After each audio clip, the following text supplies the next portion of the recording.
Ayan, hilahin kong ganyan. Kasi malaki yung kamay ko, maglalaban yung ano natin, kamay natin. O yan, ganyan.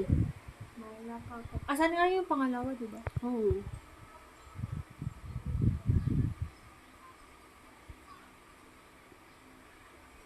Kailangan ko siya mahanap yung labas.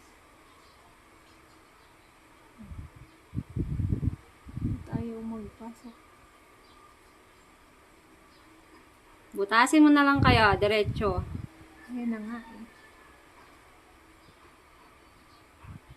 Kailangan ko ihatak ng kaunti. Ganun. Oh, okay. Bakit Oh, yan? di Hindi sabay- naman masakit. Asan na yung... Ayun. May ano kasi yun eh, may bakal-bakal. Oo, may bilog-bilog.